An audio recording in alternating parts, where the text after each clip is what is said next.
When this song came out, everybody wanted to sing Listen. I'm more than what you made of me. Follow the voice that you gave to me. A highly trained vocal machine, really. Kia ora and welcome. My name is Zoe Stevie and I'm your vocal coach for today because we are going to be doing a deep dive on Beyonce's belt vocal technique with the song Listen. This woman can really sing, and we know she has a very well-trained voice, and I'm going to be showing you exactly how she is using her body to support the sound, what she's doing with her breath, and her tongue position, and actually how does she create such a beautiful full belt sound across her range. I'm going to be showing you how you can do that within your own voice. Let's get straight to see what Beyonce's up to with her vocal technique.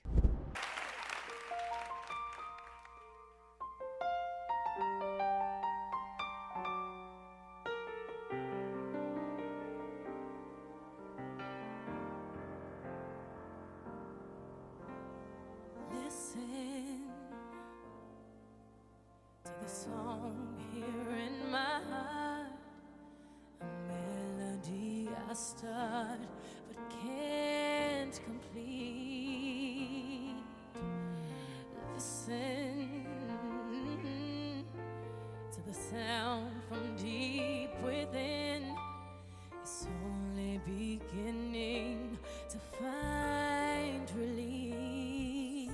This is one of the biggest things when we're talking about any type of belt singing. Firstly, we don't belt through the entire song. So we've got a thicker vocal fold there with a little bit of breath coming through. Listen to the song here in my heart. Microphone's very close to the mouth, and that's really important when we're singing in this breathy vocal quality because we're needing to keep the volume quite low to make sure that we're keeping in tune. Beyonce would do that anyway, but we've got to have somewhere to grow, especially for our belt technique. Let's just go back on that. We're seeing quite a relaxed amount of breath here. To the song here in my heart, a melody I start but can't complete. Listen to the sound from deep within. It's only beginning to find release. Oh, the time has come. Okay, so that's not quite belt, that's still chest voice there, but what we're hearing is we've got a little bit, oh, the time has come, an increase in that twang, which is the narrowing of the area above the larynx. And that is what's going to help us into that belt sound. You're noticing as well here that the energy kind of changes in her body. So let's watch that. Only beginning. It's quite a relaxed part of her chest voice here, and then she's going to beef up the energy into that second section. Beginning to find release. Oh, the time has come for my dreams to be heard. They will not be pushed aside or turned into your own, all 'cause you won't listen.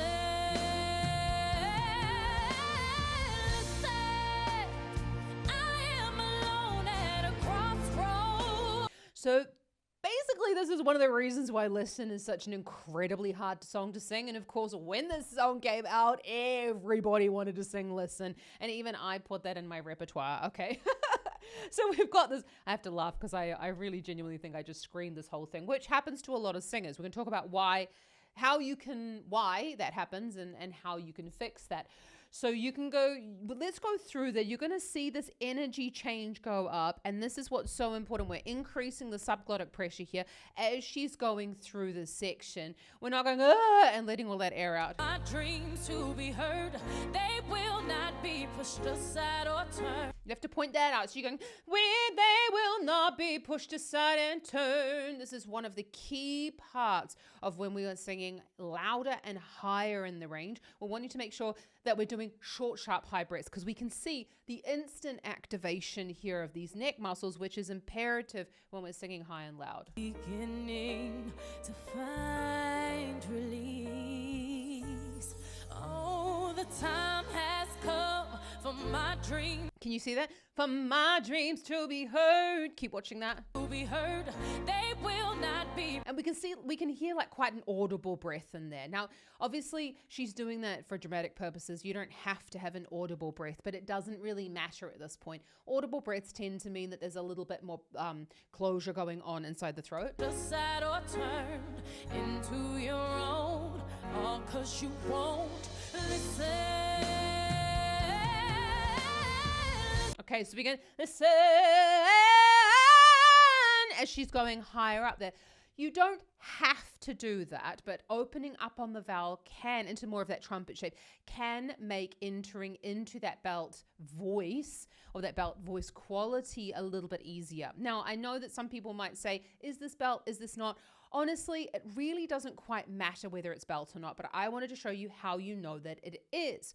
So we're hearing a straight tone and then she's not really moving on it. So I would not necessarily say that this is 100% belt right here, but we are taking those thicker vocal folds further up the range. You could probably call this a stronger mix. So let's watch that again, and I'll talk a little bit about when you're gonna really hear like that moment where the belt clicks in. My dreams to be heard, they will not be pushed aside or turned into your own, all 'cause you won't listen.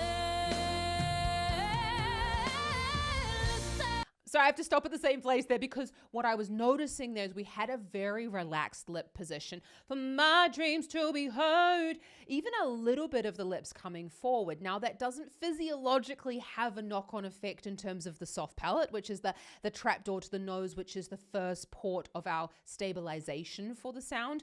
But what she's doing, it's like some weird thing that happens in singers that when we do that, the knock-on effect is that we do raise the soft palate, which we have to do when we are singing louder and especially going up higher. Otherwise, it's sort of the soft palate will want to pull down.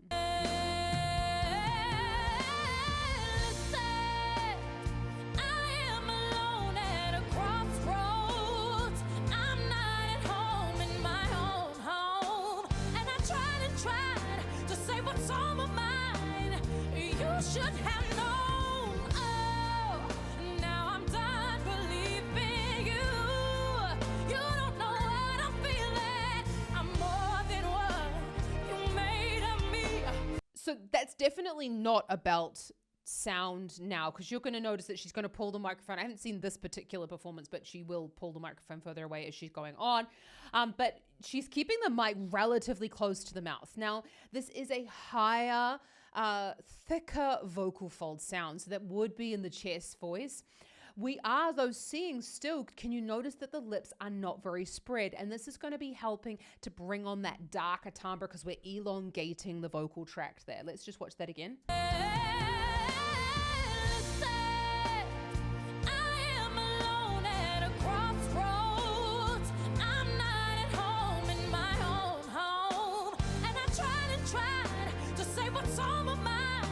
And that's actually, and I tried and tried. I think that that's something that she's wanted to bring into the sound to make that, tried and tried is more of bringing in that cry into the sound. But if you're wanting to learn about how to, this is high. So this song is sitting up there on the B flat for listen. And if you're struggling with that note, like you're feeling like your throat is closing up or you're feeling like you're hitting the ceiling, then it can be, because this is definitely chest voice quality. We're not quite belting yet, but you definitely need to get a hold of your chest voice quality and really find that ease in the chest voice, lower down in the range first before you take it up. And that's why I have a free download for you. You've got 3 singing lessons with my Find Your Chest Voice challenge so that you can really get it sitting well. This has helped so many of my singers, and this is the first singing lesson that I take all new students through, and you can get it for free down there. So we're just going to go back on that because you know she went and pushed her arm back and down. Now, Beyonce is very, very well trained, so she won't need to use too much of the back muscles, but we're going to have a look at that.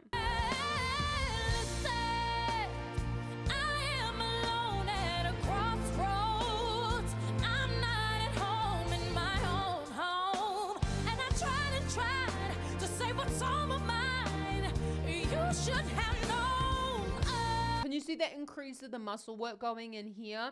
So that's telling us, I mean, look, she's a highly trained vocal machine, really, but you could see the shoulders are going down, and we've got this increase here that's telling us that she's using some head and neck anchoring in order to stabilize the sound. This is beautifully economical here. So basically, this is like textbook higher chest voice sound. We don't want the lips to be doing crazy things. She's bringing them forward slightly to darken the sound. Now I'm done believing you. You don't know what I'm feeling. I'm more than what you made of me. I followed the voice you gave to me, but now I've got to find my own. Okay, before she goes into the next section, you know, quite typical of Beyonce's, those little rattles coming into the sound. Now you'll notice that she does it, I don't know where I belong. Actually, I don't know. That's just the next bit of the song. So she's going to the rattle happens before the note. So so many singers do this in the studio, and I actually coach a lot of belters to get that like deeper, darker sound on their voice. And one of the mistakes that they make is that they try to make that rattle on the note, but it happens the fleeting second before the note. Let's just go back on that. You're going to hear, and it's like it happens in like a split second difference. Made of me. I followed the voice you gave to me.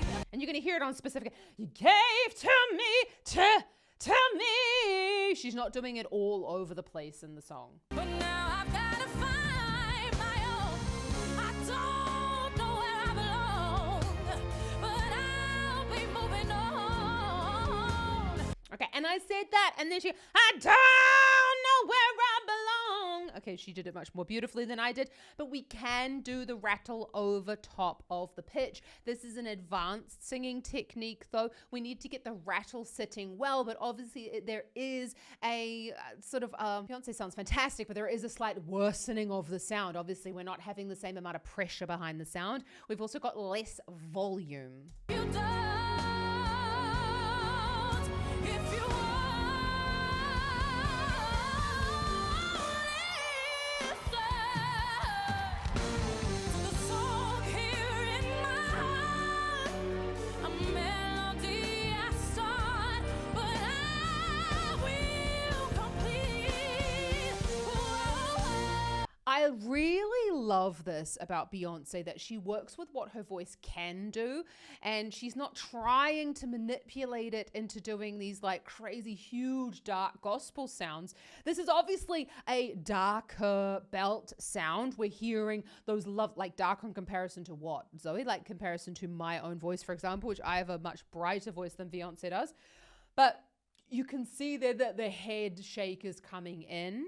Now, this is a sign for us that this is just what the brain has decided is going to create the vibrato. She doesn't need to do that, but that's just coming in because there's an increase in tension coming in there as well. So please, I implore you, do not start shaking your head because that will not help you to bring on your vibrato. Vibrato actually needs to be looked at on a case-by-case basis because it's about deciding, is your vibrato happening here at the back of your mouth, or is it actually happening here at the vocal fold level?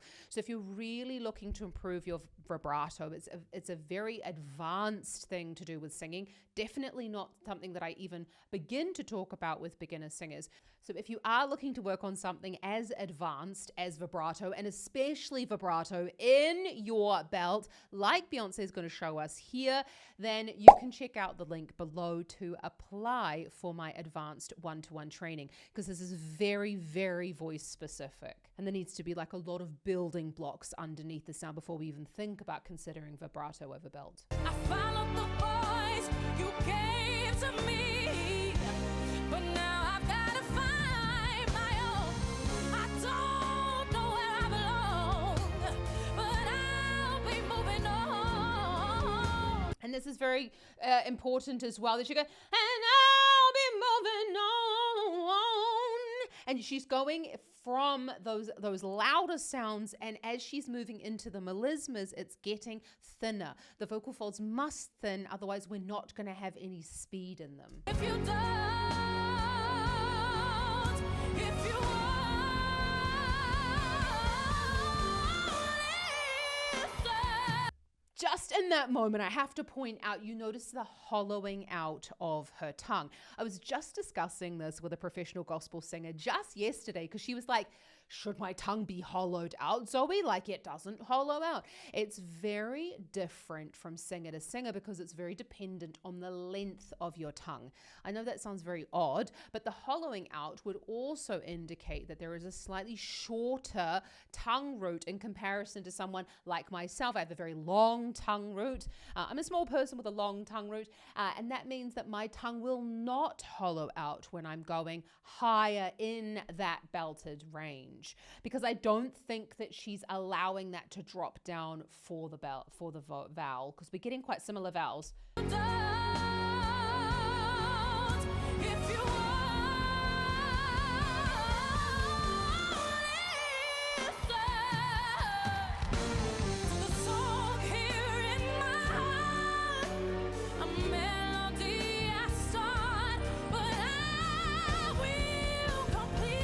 Did you see that? I will. You know, she could. I will. There's only so far that we can really move our tongue backwards in order to modify that vowel. So that, again, that hollowing out would indicate a slightly shorter tongue root. But it's actually not a sign of anything to do with like the quality of a sound or that you have to have it or don't have to have it.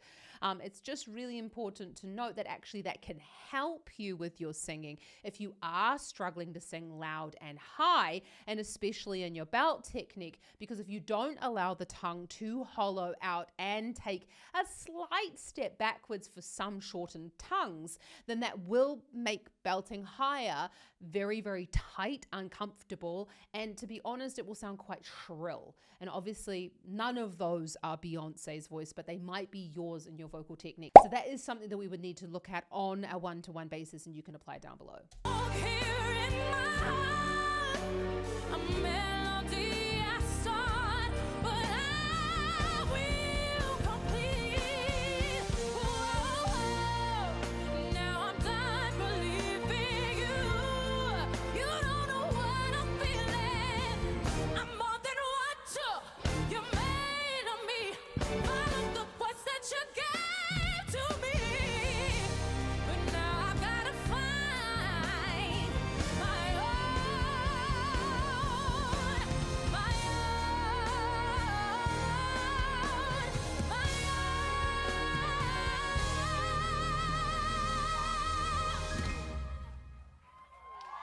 Okay, we're probably going to get to another belted sound there. So this is what we would definitely call a more of a contemporary belt. We're not, I said at the beginning of the video that usually belt is signified by a straight tone and very little vibrato. We're hearing quite a lot of thyroid tilt though in this sound, and the thyroid is here where the vocal folds live. Now, with that amount of thyroid tilt, we're not going to quite get this, so that also causes a sweetening of the tone, but it also causes the vocal folds just to thin ever so slightly. So although we need thyroid tilt, we don't want that much of it in some, especially when we're going for these big, big belted notes. I think that she's actually putting more effort into the performance and in the way that she's shaping her vowels than actually changing the volume very much in this section of the song. We're hearing more, duh, you know, like these more cut off sentences and things like that, rather than sort of continuing this belt sound.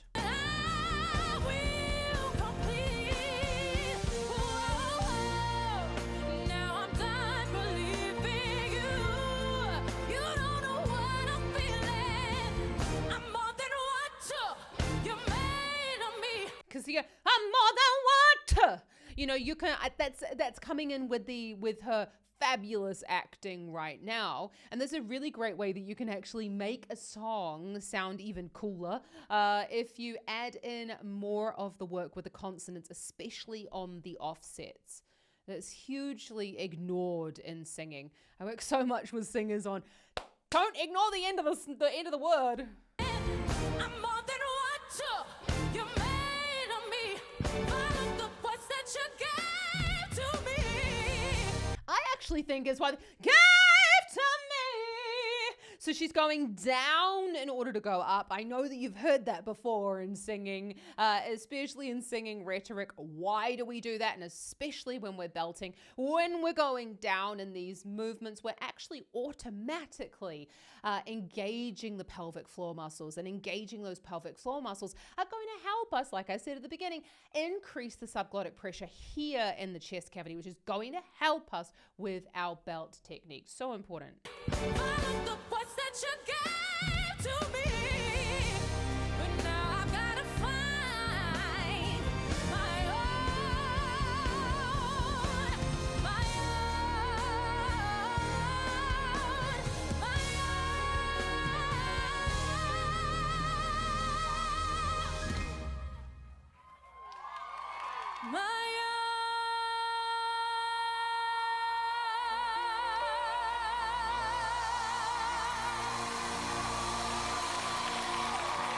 Okay, so that wasn't actually belted. My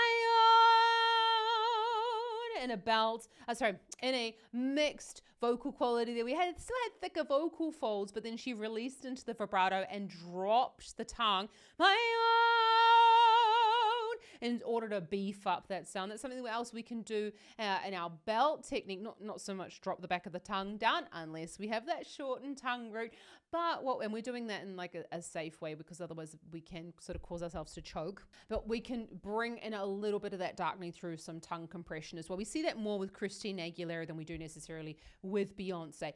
Beautiful economy of the lips there. I mean, this is like really, really textbook belt, but also textbook mixing when we're thinking about not having too many highs in the sound, because we don't always want it to be like really shrill. And that's a beautiful example of a lovely, rich, louder sound in that moment. Goodness me, love it. Absolutely love Beyonce. If you want to take the learning even further, then you definitely need to download my free singing lessons down in the description below. I have one for beginner singers and one for advanced singers, depending on your level, because it's so important that you make sure that you have the lower part of the register sitting really nice and steady in your natural voice before you start going and singing this high. One of the biggest mistakes I see all the time in the studios, singers come in for first lessons and they try and sing these insanely huge numbers and try and sing way too high for their voices, and they just end up, well, they feel like they can't sing, but they feel like they're hitting a ceiling, they're feeling strain, and it's really uncomfortable. So get the bottom part of your range sitting really, really well first, and then you can move it up. If you're really interested in taking your singing to the next level, I am opening up a couple of slots available for one-to-one singing lessons, so you can apply it down in the description below. Check out some more Beyonce up here, and I'll see you right next time. Happy singing. Ka kite anō.